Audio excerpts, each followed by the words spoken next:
Agora passamos ao setor dos debates, das discussões. Tem algumas perguntas no chat, mas vou passar a palavra, então, para o doutor Justo para fazer as considerações. Bom dia a todos. Eu, inicialmente, quero, então, agradecer o convite, parabenizar a doutora Joana Junqueira, o doutor Paulo Caramori e aos colegas pelas excelentes apresentações. Eu vou iniciar com o Fábio. Queria conversar um pouquinho sobre essa mudança do conceito de hipertensão pulmonar, que eu acho que são atitudes muito importantes que está se tomando dentro da medicina, que é revisitar alguns conceitos e alguns diagnósticos que perduraram durante muitos anos, muitas décadas, e a hipertensão pulmonar é um exemplo delas.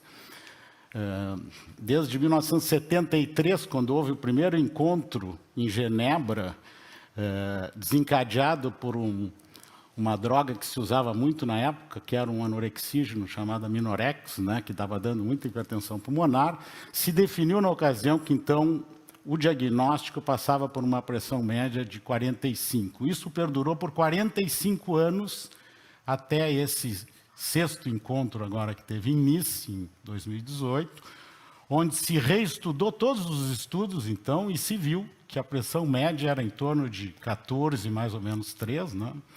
E se redefiniu, então, que a partir de 20 seria o diagnóstico de hipertensão pulmonar.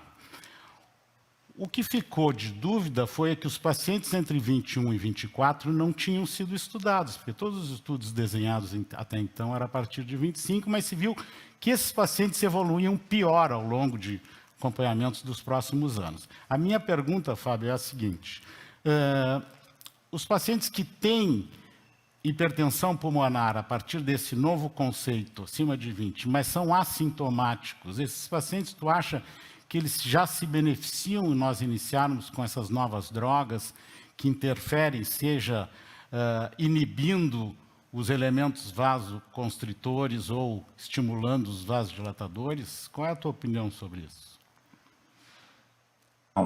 Obrigado pela pergunta. Realmente, como o senhor comentou, a definição caiu agora em 2018 mesmo, baseado nesses estudos que mostraram que eles tinham um prognóstico semelhante a pacientes com pressão arterial média, pressão pulmonar arterial média acima de 25. Na verdade, o tratamento dos pacientes com hipertensão pulmonar, principalmente o grupo 1 e o grupo 4, são os que se beneficiam do tratamento clínico. Esse tratamento clínico, como eu tinha citado na apresentação, às vezes demora uns 6 meses, 1 ano para o paciente conseguir a dose adequada para uma resposta melhor, para melhorar a sobrevida, a qualidade de vida, o que seja. Os pacientes na classificação tipo 2, que são os pacientes com doença cardíaca, normalmente no lado esquerdo do coração, na verdade não tem nada bem instituído que eles se beneficiem dessas medicações do ponto de vista de melhora de sobrevida. Eu acho que os pacientes que têm que até um tempo atrás não eram incluídos nessa categoria de hipertensão pulmonar, eu acho que eles devem se beneficiar, na verdade, porque a longo prazo nota-se que o desenvolvimento, a evolução do quadro de hipertensão pulmonar a médio e longo prazo vai tornar esses pacientes subir a pressão arterial média para cima de 25. Então, eu acho que vale a pena, nos pacientes do grupo tipo 1 e no tipo 4, a instituição do tratamento precoce mesmo nesses pacientes. Mas, no período perioperatório, esses pacientes que vêm para a gente com disfunção ventricular, doença valvar severa, alguma coisa assim, esses pacientes não se beneficiam desse tratamento, principalmente no período perioperatório, por conta do tempo que demora para a otimização do quadro clínico desses pacientes e também porque não tem nada comprovado que eles vão melhorar os pacientes no tipo 2. Muito bem. André, dentro dessa mesma raciocínio, dentro dessa mesma ideia de definirmos melhor o diagnóstico de infarto, então, perioperatório, a minha provocação, após a tua excelente apresentação, eu queria conversar um pouquinho sobre o estudo Vision, publicado agora em março, na New England, onde o foco do estudo não era exatamente o diagnóstico de infarto, especificamente pós-operatório de cirurgia cardíaca, mas era tentar achar qual era o ponto de corte que nós teríamos de elevação da troponina ultrassensível, avaliando mortalidade ao final de 30 dias. E qual foi o achado desse estudo? Que tem que ser extremamente elevado a troponina ultrassensível para ter correlação com mortalidade. Bom, isso nos causa um problemão, porque se nós levarmos em conta a quarta definição de infarto, que arbitrariamente diz que tendo acima de 10 vezes a elevação acima do percentil, do limite superior do percentil 99, tendo um novo achado de isquemia, isso já seria suficiente para nós fazermos o diagnóstico de infarto pós-operatório em cirurgia cardíaca. Como nós perdemos o fator de avaliação clínica, seja porque o paciente tem dor, muitas vezes de origem não isquêmica, como tu citaste, esternotomia é um exemplo, ou ele está sedado e não tem dor porque está sedado, e também as alterações elétricas que tu enfocasse muito bem, que talvez seja um dos trunfos, mas mesmo assim a gente tem muita alteração elétrica relacionada à própria manipulação do miocárdio.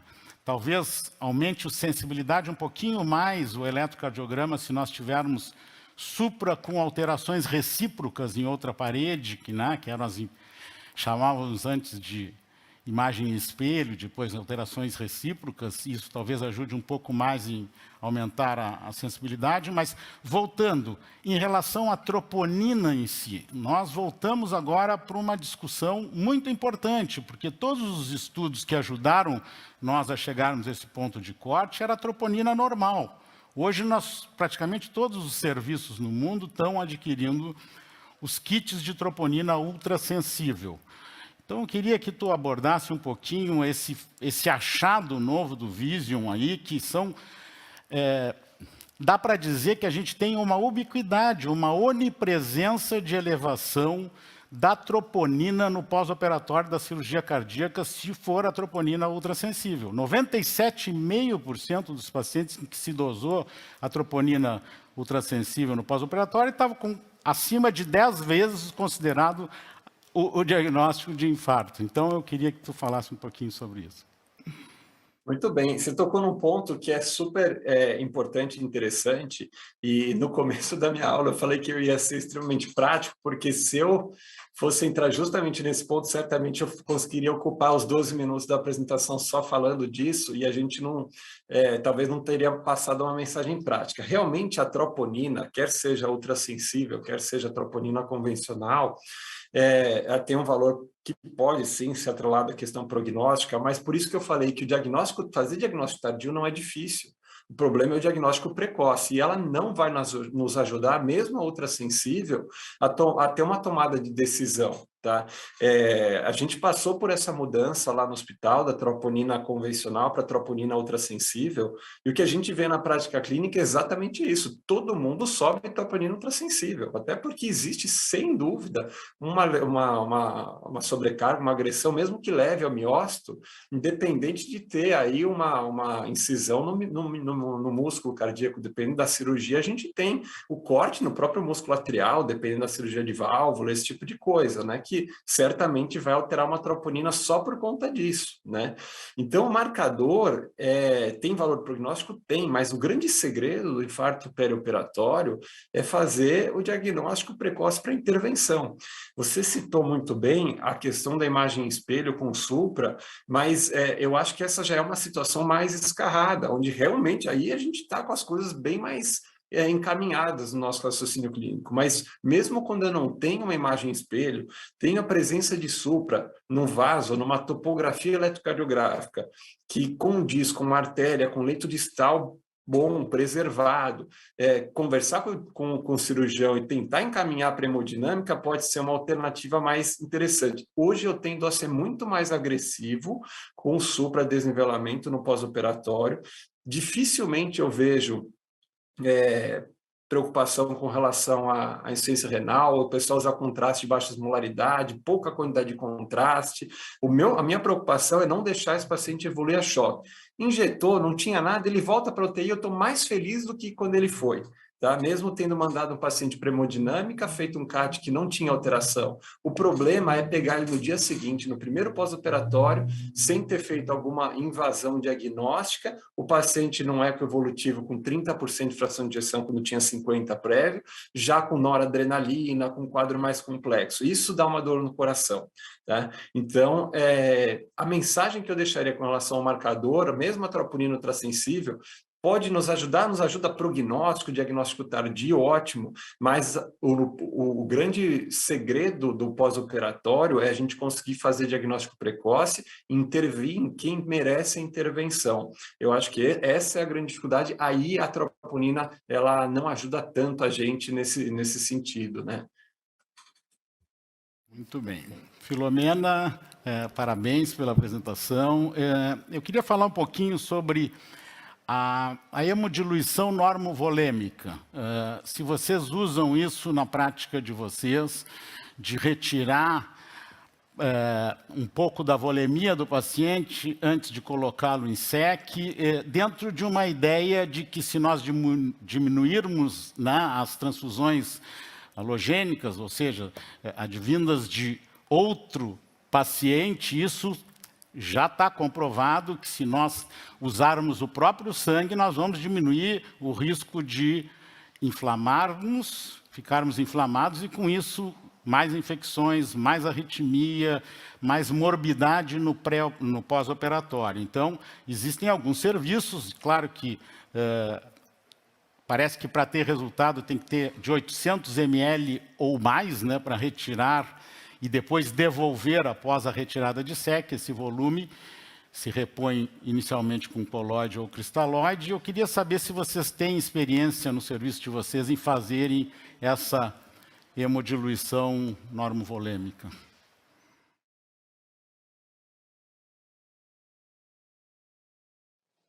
Está mudo. Aí. Muito obrigada pela pergunta. É bem interessante. A gente, no nosso serviço, nós não fazemos de rotina essa estratégia. Entretanto, nós estamos fazendo há uns 12 meses ou mais nas tromboendarterectomia de pulmão. Então, eu que faço todas as anestesias, a tromboendarterectomia de pulmão e cuido no pós-operatório. Quando eu estive no Canadá, fui lá para San Diego, um local onde eles fazem uma trombo por dia, e aí nós ficamos bem próximo do pessoal de lá e começamos a instituir o protocolo que eles usavam lá, instituímos aqui no Instituto do Coração.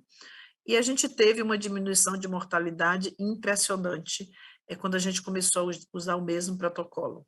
Nós já estamos com mais de 300 casos de tromboendarterectomia, um dos poucos locais que faz no Brasil, acho que é o único grande centro, e a gente faz essa estratégia nos pacientes. Como que a gente faz? Induz anestesia, e aí esses doentes, a maioria tem um hematócito alto, acima de 40 de hematócito, e aí é uma SEC muito longa, de 5 horas, e a gente faz uma hipotermia profunda.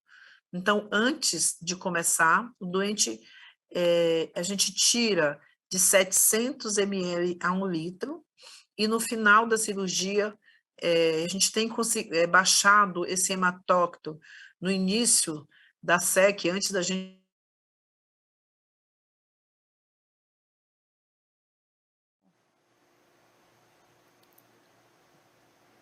Filomena, acho que caiu. Deve ter caído a conexão. Eu vou passar adiante, então, enquanto a Filomena talvez se reconecte, a uma pergunta que a gente tinha da plateia, e abordando já um pouquinho assim, um assunto. Na tua palestra, Fábio, tu falaste muito assim, sobre a abordagem multidisciplinar ali na hipertensão, né, para avaliar o paciente no perioperatório, no pré, acompanhamento no trans e o pós-operatório também. no nosso serviço ali no Hospital São Lucas da PUC, a gente tem alguns pacientes que a gente acaba, esses pacientes que são muito graves, a gente acaba trazendo para a UTI um pouco mais precoce, tentando utilizar bastante do acompanhamento multidisciplinar para alguns pacientes com fisioterapia e principalmente para aqueles que têm alguma doença pulmonar associada e trazê-lo, né, para esse contexto e às vezes até passar a Swan-Ganz no perioperatório. Queria saber a tua opinião a respeito disso, apesar de a gente estar com um tempo bem curtinho, eu queria a tua opinião e a tua experiência. Na verdade, os pacientes muito graves aqui, eles também, se a gente tiver a oportunidade de trazê-los antes para alguma das UTIs, normalmente a UTI cardiológica, antes para otimização, eles se beneficiam, basicamente todos os pacientes aqui, independente do grau de severidade, a gente passa o Swan-Ganz normalmente no período intraoperatório. E eles vão para a UTI depois, no período pós-operatório, e a utilização do Swan-Ganz é feita de forma rotineira aqui. Eles se beneficiam, a maioria das vezes a gente não consegue otimizar esses pacientes, porque muitos deles eles vêm com alguma patologia que precisa de correção cirúrgica, como que a gente tem pouco tempo de corrigir, mas se a gente tiver essa oportunidade, é válido. Mas na maioria das vezes a gente não consegue isso, a gente tenta otimizar no perioperatório mesmo, imediato. A questão da alocação dos recursos dos leitos também, né? Filomena, desculpa, caiu a conexão, tu queres complementar só o que você estava falando? Só complementando, e aí a gente reinfunde no final da cirurgia. Os resultados são muito bons, a gente vai publicar, e aí nós queremos agora trazer isso para a cirurgia cardíaca. Vamos começar com os pacientes de revascularização do miocárdio. Experiência excelente, e eu acho que é fácil de fazer, basta que a gente faça o protocolo direitinho. Excelente. Então, obrigada pela participação de todos, acho que estava excelente o debate e as palestras, e vou passar para a próxima mesa, então.